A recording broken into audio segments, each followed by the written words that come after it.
एकनाथ शिंदेंना काल सलाईन लावण्यात आल्याची माहिती। डॉक्टरांकडून आराम करण्याचा सल्ला। विश्रांतीसाठी शिंदे सध्या ठाण्यातील निवासस्थानी। नव्या सरकारमध्ये गृह खात्याचा पेच कायम। भाजप गृहमंत्रीपद सोडण्यास तयार नाही। शिंदे गटही गृहमंत्रीपदासाठी आग्रही। भाजपच्या गटनेता निवडीनंतर उद्या तारखेलाच महायुतीची बैठक होण्याची शक्यता। ठाण्यात काल गिरीश महाजन, राहुल शेवाळे, राजेश क्षीरसागरांकडून एकनाथ शिंदेंची भेट। गृह खात्यावरून रस्सीखेच सुरू असताना शिंदेंच्या निवासस्थानी नेत्यांची भेट।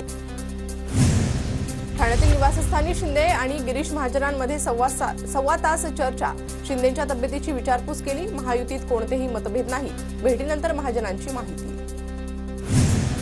शपथविधीसाठी आझाद मैदानाच्या पाहणीसाठी एकच पक्ष गेल्यानं लोकांमध्ये गैरसमज। कळवलं असतं तर आम्हीही गेलो असतो। भाजप नेत्यांकडून आझाद मैदानाच्या पाहणीनंतर केसरकरांची प्रतिक्रिया। उद्या सकाळी 10 वाजता विधान भवनात भाजप आमदारांची बैठक। गटनेत्यांची निवड होणार। भाजपकडून निर्मला सीतारमण आणि विजय रुपाणी यांची निरीक्षक म्हणून नेमणूक। दोन्ही निरीक्षक आज राज्यात दाखल होणार। महायुतीच्या मुख्यमंत्र्यांच्या शपथविधी सोहळ्याचं महानियोजन। केंद्रीय मंत्र्यांसह 22 राज्यांचे मुख्यमंत्री हजर असणार। एक मुख्य स्टेज आणि आजूबाजूला 2 छोट्या स्टेजची उभारणी। 100% व्हीव्हीपॅटची मोजणी करा अशी माझी मागणी। विश्वास निर्माण करण्यासाठी निवडणूक आयोगानं हे केलं पाहिजे। पृथ्वीराज चव्हाणांची मागणी। ईव्हीएमवर आक्षेप घेत बॅलेट पेपरवर निवडणूक घेणाऱ्या मार्कडवाडीत जमावबंदीचे आदेश। लाठीचार्ज करा किंवा गोळीबार करा, मतदान प्रक्रिया होणार। ग्रामस्थ फेरमतदानावर ठाम। मार्कडवाडी गावातील नागरिकांना पोलिसांकडून नोटिसा। नागरिक बॅलेट पेपरवर मतदान घेण्यास ठाम असल्यानं पोलीस प्रशासन अलर्ट मोडवर। ईव्हीएममुळेच माझ्या पत्नीचा पराभव। सगळ्या गोष्टी बॅलेटवर यायला हव्या असा जनतेकडून उठाव। राणी लंकेंच्या पराभवानंतर निलेश लंकेंची प्रतिक्रिया। ईव्हीएम विरोधात वंचित बहुजन आघाडी उभारणार जनआंदोलन। 3 डिसेंबर ते 16 डिसेंबरपर्यंत राज्यभर स्वाक्षरी मोहीम राबवून आंदोलनाची सुरुवात होणार। 5 ते 20 डिसेंबर दरम्यान काँग्रेसची ईव्हीएम विरोधात स्वाक्षरी मोहीम। देशातील सर्व निवडणुका बॅलेट पेपरवर घेण्यासाठी काँग्रेसची मोहीम। धाराशिवमध्ये कैलास पाटील आणि अभिजित पाटलांसाठी अभिनंदनाचे बॅनर। मामा भाचे आमदार झाल्याचा बॅनरवर उल्लेख। धाराशिवमधून कैलास पाटील तर माढ्यातून अभिजित पाटील आमदार। बडनेऱ्याच्या आमदार रवी राणांच्या समर्थकांची अमरावतीत बॅनरबाजी। आमचे पालक आमचे मंत्री अशा आशयाचे बॅनर झळकले। रवी राणाचा पालकमंत्री असल्याचा बॅनरमधून अप्रत्यक्ष उल्लेख। लाडकी बहिणीसाठी टॅक्स भरणारे अर्ज करत असतील तर तपासणार। 1500 चे 2100 करण्याचा निर्णय अर्थसंकल्पानुसार होणार। सुधीर मुनगंटीवारांची माहिती। नरेंद्र मोदींना हे शिकवायला पाहिजे होतं। मोहन भागवतांच्या 3 मुले जन्माला घालण्यासंबंधीच्या विधानावर ओवैसींची प्रतिक्रिया। लोकसंख्येचा फुगवटा होऊ द्या, आपला भारत खूप श्रीमंत। भारतात सध्या खूप नोकऱ्या, साधनही खूप आहेत। मोहन भागवतांच्या वक्तव्यावर आव्हाडांची टीका। केंद्र सरकार एमटीएनएल आणि बीएसएनएलचा गळा घोटतंय। बजेटमध्ये दिलेला पैसा नेमका कुठे गेला? खासदार अरविंद सावंतांकडून ट्विट करत केंद्र सरकारवर आरोप। सांगलीच्या काँग्रेसच्या बंडखोर जयश्री पाटलांच्या वक्तव्यामुळे राजकीय वर्तुळात खळबळ। योग्य वेळी योग्य निर्णय घेऊ, जयश्री पाटलांचं सूचक इशारा।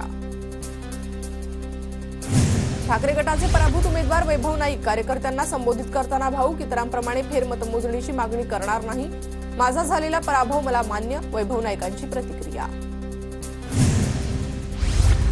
निवडणुकीतल्या पराभवानंतर काँग्रेसच्या संग्राम थोपटेंकडून कार्यकर्त्यांचे आभार मेळावा। थोपटेंनी मानले कार्यकर्त्यांचे आभार। आगामी निवडणुकांमध्ये काँग्रेसचा झेंडा फडकवण्याचा निर्धार। नागपुरात काँग्रेसचे पराभूत उमेदवार बंटी शेळके आणि काँग्रेसमधील धुसफूस चव्हाट्यावर। निलंबनाची टांगती तलवार असताना बंटी शेळकेंनी बोलावली होती काँग्रेसच्या कार्यालयात बैठक। जळगावात निरीक्षकांच्या उपस्थितीत पवार गटाची बैठक। भास्करराव काळेंनी पराभवाबद्दल कार्यकर्त्यांची मतं जाणून घेतली। आगामी निवडणुकीच्या तयारीला लागण्याच्या कार्यकर्त्यांना सूचना। यशोमती ठाकूरांनी दूध डेअरीची सबसिडी खाल्ल्याचा भाजपच्या राजेश वानखेडेंचा आरोप। तर आरोप सिद्ध करून दाखवा, नाहीतर तुमच्या तोंडाला कुलूप लावा। यशोमती ठाकूरांचा पलटवार। शिवशाही बसमध्ये कोणताही तांत्रिक दोष नाही। बस बंद करण्याचा कोणताही विचार नाही। शिवशाही बस बंद करण्याबाबत प्रशासनाचा खुलासा। एसटी महामंडळाकडे सध्या 792 शिवशाही बस। मुंबईतील प्रदूषण कमी करण्यासाठी महाराष्ट्र प्रदूषण नियंत्रण मंडळ ॲक्शन मोडवर। प्रदूषण कमी करण्यासाठी डीप क्लीन ड्राईव्ह। एमपीईसीबीचे अध्यक्ष सिद्धेश कदमांची माहिती। निवडणुकीची आचारसंहिता संपली तरी एकही साखर कारखान्याकडून ऊसाचा भाव जाहीर नाही. ऊसाची तोडणी सुरू, मात्र भाव जाहीर न झाल्यानं शेतकरी चिंतेत. पॉर्नोग्राफी प्रकरणी राज कुंद्राला ईडीचं दुसरं समन्स. उद्या ईडी कार्यालयात हजर राहण्याचे आदेश. राज कुंद्रा आज हजर न राहिल्यानं ईडीनं बजावलं दुसरं समन्स. राज कुंद्राशी संबंधित पॉर्नोग्राफी प्रकरणी अभिनेत्री गहना वैशिष्ट्यला देखील समन्स. 9 डिसेंबरला ईडी कार्यालयात चौकशीसाठी हजर राहण्याचे आदेश. घाटकोपरमधील होर्डिंग दुर्घटना प्रकरणी आरोपी भावेश भिंडे आरोप मुक्तीसाठी सत्र न्यायालयात 7 डिसेंबरला सुनावणी होणार. एकनाथ शिंदे पुन्हा मुख्यमंत्री व्हावे यासाठी धुळ्यातील शिवसैनिकांचं शिर्डी साईबाबांना साकडं. शिंदेंना मुख्यमंत्री करण्यासाठी शिवसैनिक साईबाबांच्या चरणी लीन. नाशिकमध्ये पालकमंत्री पदावरून रस्सीखेच. नाशिकच्या नांदगावमध्ये सुहास कांदेंचे भावी पालकमंत्री पदाचे बॅनर. नाशिकमधल्या बॅनरनं नागरिकांचं लक्ष वेधलं. अजित पवार मुख्यमंत्री व्हावे यासाठी पुण्याच्या मावळमध्ये तरुणाकडून बॅनरबाजी. 800 फुटांवरून झळकावला 330 फुटी बॅनर. मावळमधील तरुणाच्या बॅनरबाजीनं लक्ष वेधलं. अहिल्यानगरमधील शेवगाव पाथर्डीच्या आमदार मोनिका राजळेंचा तिसऱ्यांदा विजय. मोनिका राजळेंच्या मंत्रिपदासाठी कार्यकर्त्यांचं खोलेश्वर मंदिरात साकडं. भंडारा आगाराची मध्यवर्ती बसस्थानकात लगतची मोकळी जागा लाटण्याचा डाव फसला. रात्रीत खड्डे खोदून अनधिकृत बांधकामासाठी उभे केले होते 42 कॉलम. खासदार प्रशांत पडोळेंनी पालिका मुख्याधिकाऱ्यांना झापलं. मोहोळचे माजी आमदार रमेश कदमांनी घेतली पोलीस अधीक्षकांची भेट. पोलीस संरक्षण देण्याची पोलीस अधीक्षकांकडे कदमांची मागणी. जीवितास धोका असल्याचा रमेश कदमांचा दावा. छत्रपती संभाजीनगरातील क्रांती चौकात ठाकरे गटाचं धरणे आंदोलन. बांगलादेशातील हिंदूंवरील अन्यायाविरोधात आंदोलन करत घोषणाबाजी. हजारो बांधकाम कामगारांचा विविध मागण्यांसाठी पालघर जिल्हाधिकारी कार्यालयावर धडक मोर्चा.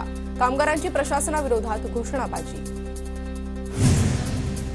अकोल्यात जिल्हा परिषदेतील मुख्य अधिकाऱ्यांच्या दालनासमोर महिलांचा ठिय्या.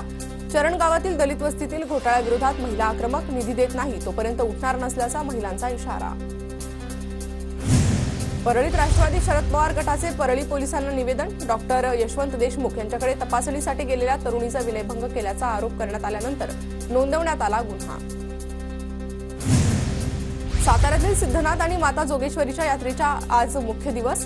यात्रेसाठी लाखो भाविक म्हसवड नगरीमध्ये दाखल. यात्रेनिमित्त मोठा पोलीस बंदोबस्त. खंडोबा देवाच्या जेजुरी गडावर कालपासून चंपाषष्ठी उत्सवाला सुरुवात. चंपाषष्ठी उत्सवानिमित्त खंडोबा आणि म्हाळसा देवीची घटस्थापना. मुंबई वडोदरा एक्सप्रेस वेच्या रखडलेल्या कामाला पोलीस बंदोबस्तात सुरुवात.